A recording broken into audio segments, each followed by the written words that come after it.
dejotāju.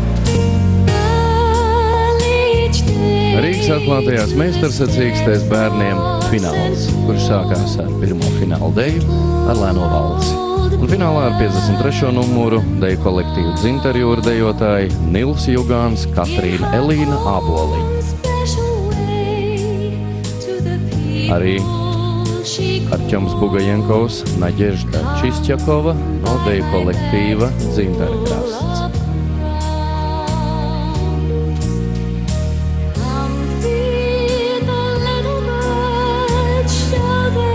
Un 67. pāris Junes dejotāji Kirills Uļļānovs, Karīna Prosvirjekova.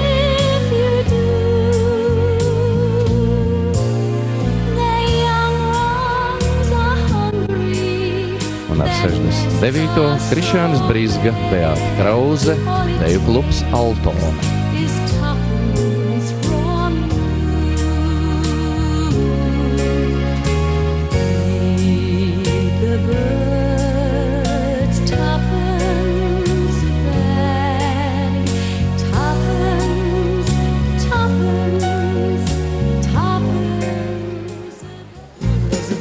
Pēdējā deja bērniem Kviksteps. Tiesāšana ir aizklāta, tiesneši nodod vērtējumu sekretariātam, un bērni par savu rezultātu uzzina tikai apbalvošanā.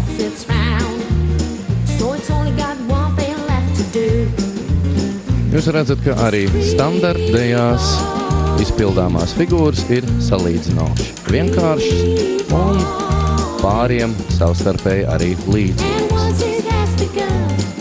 Uzvarēja tas, kurš spēja dejas laikā noturēt vienlīdz nemainīgas labas auguma līnijas, ir visu laiku balansā, protams, redz arī, kur dejo. Un es gribētu izgaisināt mītu par to, ka deju sports ir ļoti dārgs. Vismaz pirmos 4-5 gadus, ņemot vērā to, ka tērpi nav ļoti grezni. Tas ir pieņemams ik vienam.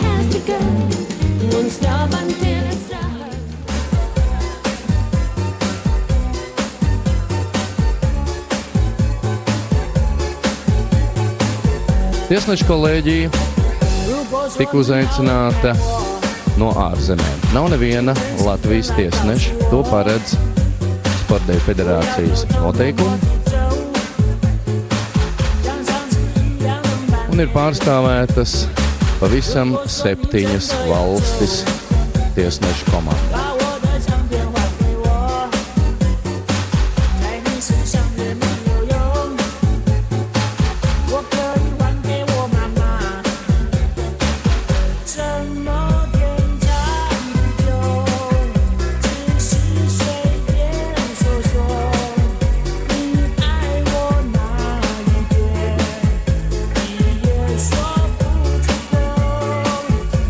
Sacensību galvenais tiesnesis bieži vien aizrāda kādam no deju pāriem, ja tas atļaujās dejot kaut ko vairāk, kā E4 klases dejotājiem ir atļauts.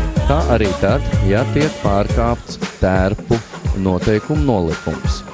Un pie tērpu noteikumiem pieder arī dažādas rotas lietas, kuras bērni nedrīkst izmantot deju sacensību laikā, kā arī dekoratīvā kosmētika. Vairākus gadus atpakaļ šīs mazās jaukundzītes nāca laukumā stipri krāsojušās, un tagad, tā kā darbojās šo tērpu noteikumu, jūs redzat, ka bērni izskatās tā, kā bērniem ir jāizskatās, un lietot dekoratīvo kosmētiku dejotāji drīkst tikai no 14 gadu vecuma.